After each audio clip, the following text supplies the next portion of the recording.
জানো তো, এটি হচ্ছে 1 ফেব্রুয়ারির দিন করা একটি ভিডিও। সেই দিনটি ছিল আমার কাছে খুবই স্পেশাল। কেন স্পেশাল সেটা আমি তোমাদের অবশ্যই বলবো। আর এখন পরছি শাড়ি, আর এইদিকে মা আমাকে হেল্প করছে। মা আমার কুচিগুলো ধরে দিচ্ছে।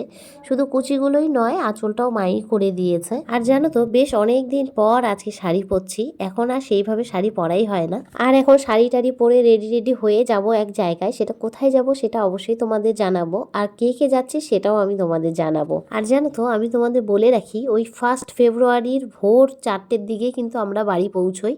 মানে নিউ বঙ্গাইগাঁও থেকে জলপাইগুড়িতে আসি। আমাদের ওই 31 তারিখে 3টার দিকে ট্রেন ধরে আসার কথা ছিল, কিন্তু সেদিন আর 3টার দিকে আসা হয়নি, কারণ মেয়ের স্কুলে ছিল অ্যানুয়াল ফাংশন। আবার এদিকে ছিল 4:30 থেকে ডান্স ক্লাস, যার জন্য আমাদের আসা হয়নি। তারপর তো মেয়ের স্কুলে অ্যানুয়াল ফাংশন দেখে টেকে ডাইরেক্টলি রুমে না গিয়েই চলে এসেছে ও ডান্স ক্লাসে। যদিও আমাদের কিছুটা লেট হয়ে যায়, সেখানেই 5টা বেজে যায়, তো ওখান থেকে আমরা 5টার দিকে বেরিয়ে পড়ি। তো সেখান থেকে রুমে না এসে ডাইরেক্টলি চলে যাই মেয়ের ডান্স ক্লাসে। তো তোমাদের দাদা ভাই আমাদেরকে নামিয়ে দিয়েই চলে আসে রুমে। তো ওই মেয়ের ডান্স ক্লাস শেষ হয়েছে ওই 6টা 6:30 নাগাদ। তারপর তো সেখান থেকে আমরা চলে আসি রুমে। আর জানো তো, এসেই দেখছি তোমাদের দাদা ভাই কোনো রকম সেদ্ধ ভাত করে রেখেছে। যেহেতু আমাদের হাতে সময় একদমই কম ছিল, কারণ আমাদের রাত 10টা 10-এ ট্রেন। আর এদিকে আমাদের কোনো কিছু গোছগাছ কিচ্ছু করা হয়নি, কি জামা কাপড় নেবো না নেবো কোনো কিছুই গুছানো হয়নি, যেহেতু আজকে সারাদিন একটুও সময় পাইনি। আর জানো তো, আমি যখনই নিউ বঙ্গাইগাঁও থেকে জলপাইগুড়িতে আসি, আমি কিন্তু কোয়ার্টারের সমস্ত জিনিসপত্র গুছিয়ে টুছিয়ে তারপর আসি। কারণ কোয়ার্টারে জিনিসপত্র রাখা ভীষণই রিস্কি হয়ে যায়, কারণ এরকম অনেক কোয়ার্টারেই চুরি হয়েছে, যার জন্য আমি কোয়ার্টারে কোনো কিছুই রাখি না।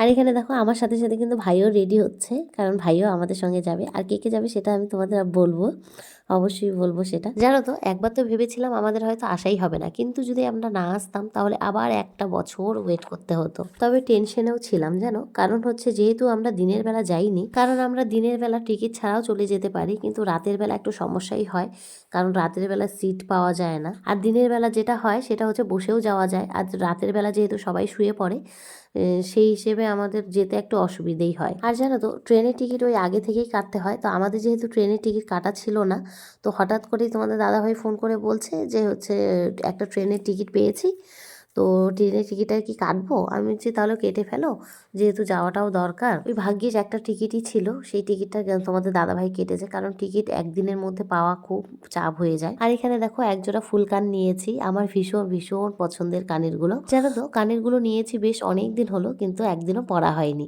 তাই ভাবলাম যে আজকে পরে যাই। আর পড়তে বেশ একটু অসুবিধাও হচ্ছিল, যেহেতু কোনোদিন এরকম ফুল কান আমি পরিনি, ফার্স্ট টাইম পরছি, তো একটু সময় লাগছিল। তো দেখো, ফাইনালি আমি পরে নিয়েছি। আর এই ফুলকান জোড়া পরে কেমন লাগছে তোমরা কিন্তু অবশ্যই জানিও। কিন্তু তোমাদের সাথে এতক্ষণ ধরে এত বকবক করলাম, কিন্তু আসল কথাটাই তো বলা হলো না। তো এবার চলো আমি তোমাদের বলি যে আমরা কোথায় যাচ্ছি। আমরা যাচ্ছি হচ্ছে মায়ের মন্দিরে। কোন মায়ের মন্দিরে সেটা আমি তোমাদের না হয় সে পরে একটা কোনো ভিডিওতে বলবো।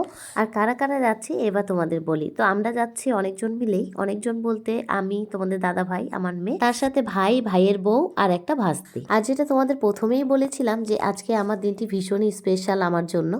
এবার আমার জন্য কেন স্পেশাল সেটা আমি তোমাদের বলি।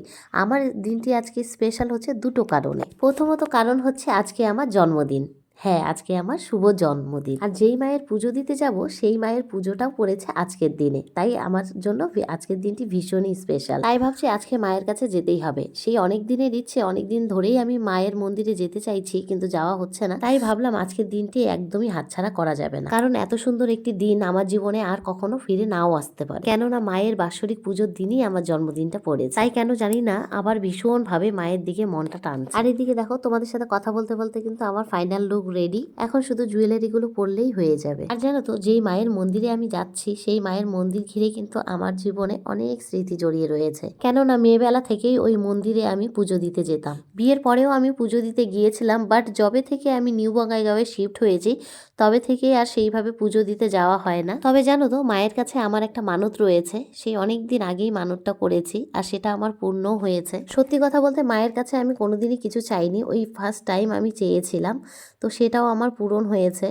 আমি মনে করি যে মায়ের কাছে চাওয়ার মতো আমার জীবনে কিছুই নেই, কারণ আমি না চাইতেই অনেক কিছু পেয়ে গিয়েছি। আর কি মানত করেছি সেটা আমি তোমাদের পরের ভিডিওতে বলবো। আর দেখো, তোমাদের সাথে কথা বলতে বলতে এই হচ্ছে আমার ফাইনাল লুক। আর ফুল লুকে কেমন লাগছে অবশ্যই জানিও। তো চলো এখন যাওয়া যাক, আবার দেখা হচ্ছে নেক্সট কোনো ভিডিওতে। টাটা।